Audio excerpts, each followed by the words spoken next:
Assalamualaikum and very good morning. So we are from Group 3, Section 1. So the project title, Grid Connected Photovoltaic System GCPV, Large Residential Property with High Energy Consumption. Here is my team members, which is Nur Alia, me, Ainul Mardia, Nuraina Maisara, Najihatul Izati, and Liu Guanyi.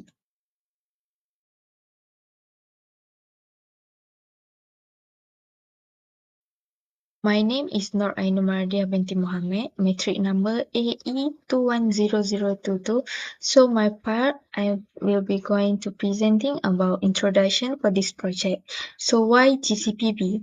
GCPV is Grid Connected Photovoltaic System, offer a practical solution for high energy demand in residential buildings. This system significantly reduce electricity expenses by utilize solar power, enhance energy self-sufficiency while support global effort in climate change mitigation and clean energy promotion. So the proposed GCPV system is tailored specifically to meet the energy needs of this property by integrating high efficiency solar panel and reliable inverter. We aim to provide an affordable and sustainable energy solution. So this project highlights a detailed technical design to optimize system performance, projected results that align with the homeowner's energy goal, and cost-effective plan that ensure long-term savings. So our ultimate goal is to meet residential power demand effectively while contributing to a greener, more sustainable energy future. Assalamualaikum and very good morning, Doctor. My name is Nuraina Maisara binti again with metric number AE210028. So I will be interested in the system design of large residential property with high energy consumption. So for my part, I will show the demonstration using the simulation software.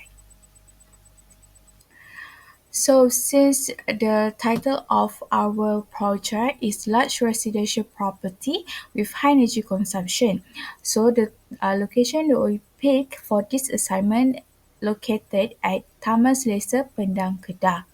So before we start, we have to identify the orientation for this assignment first. So the fixed title that we pick for this assignment, which is the arrangement or the angle for the PV modules, is we set to the 10 degree and the azimuth equal to 0. So this basically is the arrangement of the PV module in the system based on the PV module located at the rooftop. So after that, we have to identify the system of the PV module that we would like to choose for this assignment in terms of their PV module and inverter.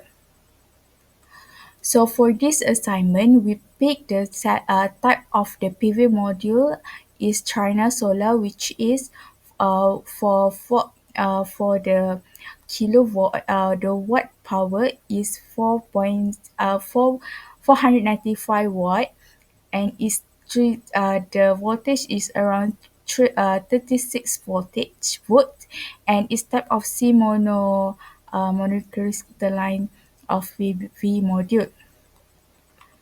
So after that, we have to select the inverter for this project, which is we pick the Huawei technology, and the house power for the kilowatt we pick 4.6 kilowatt, and range the voltage range is between 80 to 600 volt. After that, after we pick both of these PV module and inverter, we have to set the modules in series and number of string. Since based on the calculation, the number of string we have been calculate is equal to, if I'm not mistaken, is equal to 1, which is this is the based on the calculation part. So after we have done the calculation part of this, we have to set the number of string that's suitable for this type of module and inverter is equal to 1, and the number of series module that suitable is between 3 and 10 is between 3 and 10 module. So we pick the 5 module for this project. So after we have done all these selected value, we can run this program.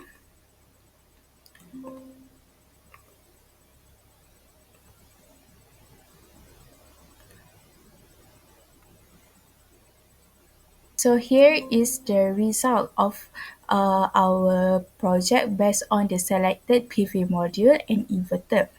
So from here, as you can see, we can get the value of uh, daily input of uh, daily input of kilowatt per hour day, and then the performance ratio of PR, system output this power distribution, and the area temperature uh, versus against the effective irradiance graph. So based on this, so this is the result of the PV module for the Tamas Laser Pendang.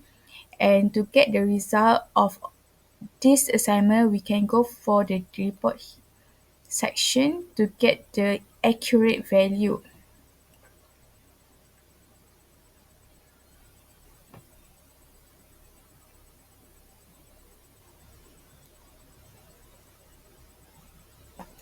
So, so this is the report for the our assignment, which is at location Tamas Laser Pendang. So from the report, we can get the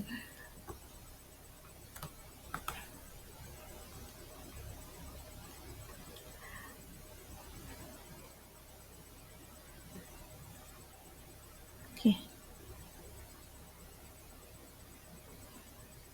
So from the report we can get the summary of the based on the inverter and PV model that have been selected. So from here we can get the IM loss factor from this experiment, and also the balance of the main result, uh, which is the global horizontal irradiance from starting from January and December, and also we can get the yearly data for this assignment, which is allocated at Kedah.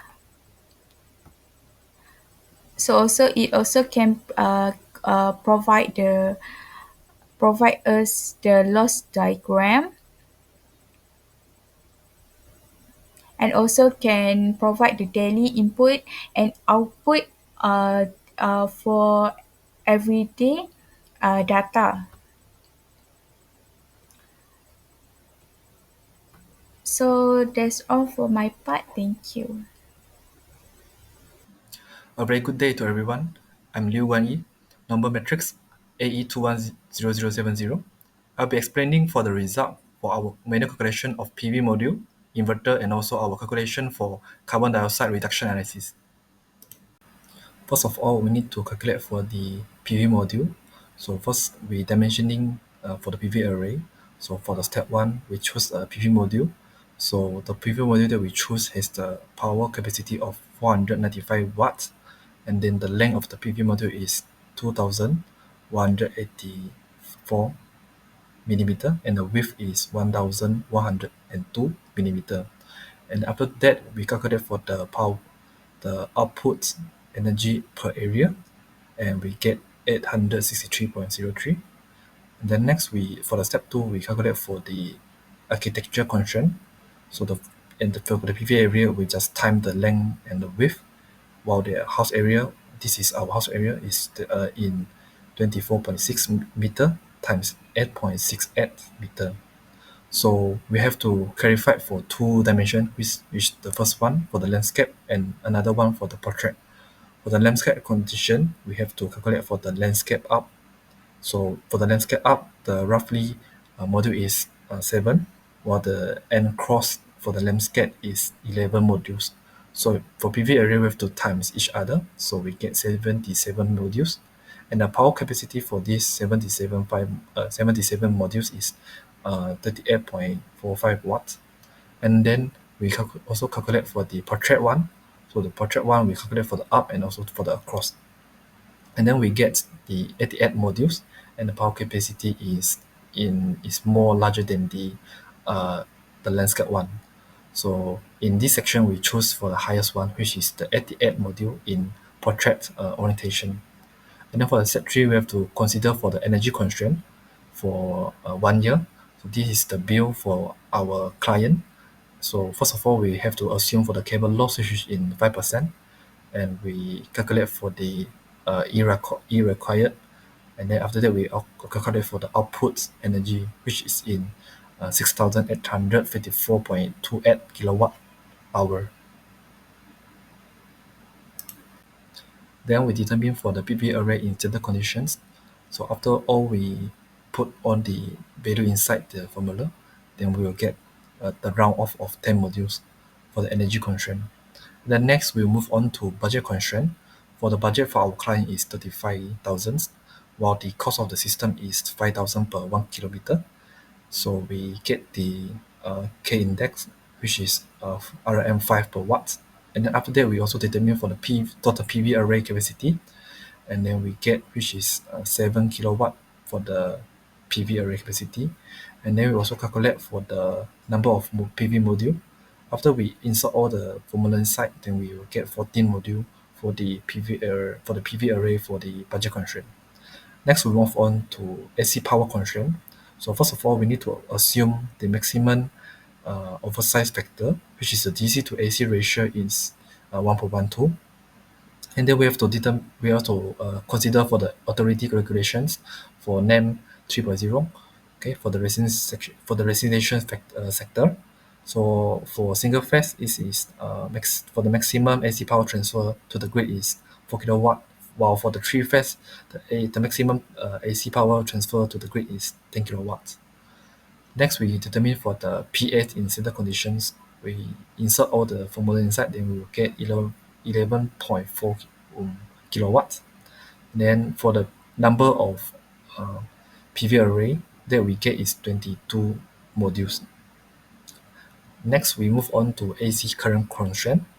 We calculate for the output power, and then after that we calculate for the current transformer rating. Then after that, we insert all the value, then we determine for the number of AC power, which is at 189 module. And the last step, we finalize all the constraint for the total number of PV module. So we choose the minimum one, which is 10 modules. Next, we move on to the inverter manual calculations. So first of all, we need to determine the design and sizing of our inverter for the GCPV system. For step 1, we need to decide for the DC over AC ratio. So we are using the same ratio, which is 1.12, and the PV module that we determined in the last session is 10 module.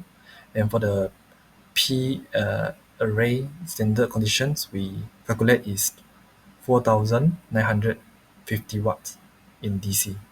And then move on to step 2, we have to determine for the total PV module or inverter. So this is for the case 1, we determine the total module and DC per AC ratio norm. Okay? So we get P norm inverter 4,600 watts. And then we move on to step 3, which is we need to determine the maximum PV voltage PV module in series. So first of all, we need to calculate for the absolute maximum input voltage. And then this is the info. We have the maximum cell temperature, minimum cell temperature, up to open circuit voltage. And then we insert all the value inside, then we determine for the number of maximum input voltage module, which is in 10 modules. Then we move on to the second one, which is the maximum MPPT voltage. So we have insert the value inside, and then we get the number of maximum MPPT voltage module, which is in 11 modules. And then we move on to the maximum system voltage of the PV module. So we from the data sheet we get the voltage system is 1000 1500 volts in DC, and then we insert all the value inside the formula. Then we also determine for the number of module of the maximum system voltage of the PV module, and then we get 25 module for this system. Then we finalize for the maximum number of module in series. So we choose the lowest one, which is the 10 out of 11 and 25. And then we also move on to step 4 to determine the minimum PV module in series. So we use the formula and then we insert all the value inside. So we get the number of the minimum MPPT voltage is 3 module. And then we also determine for the minimum start voltage. So for the minimum start voltage for the inverter is 100 volts.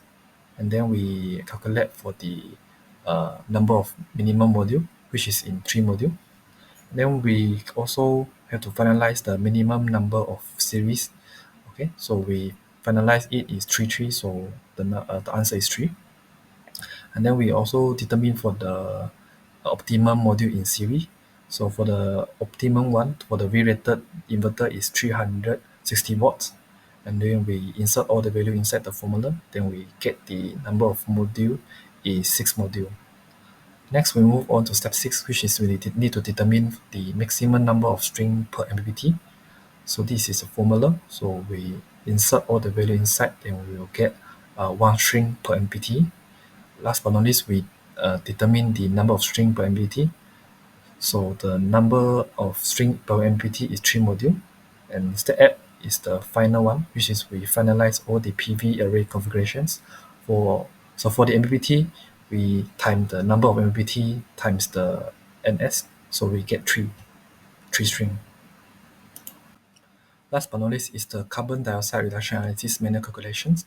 So for the carbon dioxide analysis, we get the value which is for our PV module capacity is 0.495 kilowatts, and the number of module we obtain is 10, and we assume the peak sun hours is 5 hours per day, and the system efficiency is 0.8, which is 80%. And for the install capacity of the system is P system times P module times N. So we get 4.95 kilowatts. And for the emission factor, the EAF grid, we use 0.691 kilo carbon dioxide per kilowatt hour, which is for the Malaysia average. And then we calculate for the energy output of the system, the EGCPV. So for the EGCPV, we is equal to P system times PSH times days and times the efficiency of the system. So we get 7,227 kilowatt hour per year. And then for the carbon dioxide reduction uh, per year, we times the EF grid, so we get 4,995.9 kilo CO2 per year, and then after that we convert to tons, which is in 4.99 tons carbon dioxide per year. Assalamualaikum. My name is Najihatul Izzati binti Ahmada, number metri AE210035. Today I will explain about environmental impact of implementing of GCPV system. Okay, for the first is a reduction in carbon emission. Solar energy is a clean and renewable energy source producing no direct greenhouse gas emission during operation. By offsetting energy derived from fossil fuels, the GCPV system can significantly reduce the property's carbon footprint. For instance, a typical GCPV system can save and of CO2 annually, depending on system capacity and local grid energy mix. Second is conservation of a non-renewable resource. A solar PV system reduce depends on finite fossil fuels such as coal, natural gas, and oil. By utilizing solar energy, the property contribute to the preservation of natural resource for future generation. That is mitigation of air and water pollution. Traditional power generation from fossil fuels emit pollutants such as sulfur dioxide and nitrogen dioxide, which contribute to air quality degradation and acid rain. GCPB system can operate without water, unlike some power generation method that consume significant water resource and potentially pollute them. Fourth is a reduction of urban heat island effect. Installing solar panel on rooftop can reduce heat absorption by the building, lowering cooling demand and contributing to the mitigation of the urban heat island effect. Fifth is minimize land use. The GCPV system leverage existing structure such as a rooftop without requiring additional land for installation. This approach preserve lands for other uses, avoiding deforestation and habitat destruction. The last one is a promotion of energy sustainability. By generating renewable energy, the property become a model for a sustainable energy practice, encouraging neighboring properties to adopt similar system and contributing to broader environmental benefits. That's all from me. Thank you. Last but not least, for the conclusion, installing a grid-connected photovoltaic system for large residential estate is a smart investment in sustainable energy. These systems are designed to meet high power demand, reducing reliance on traditional electricity and lowering utility costs. Despite the upfront costs, they offer long-term saving and energy independence. GCPV system also support environmental effort by generating clean energy and reducing carbon emissions. Advances in solar technology have made this system more efficient and affordable, encouraging wider adoption. With careful design and reliable components such as high efficiency solar panel and inverter, homeowner can maximize energy generation and enjoy both economic and environmental benefit.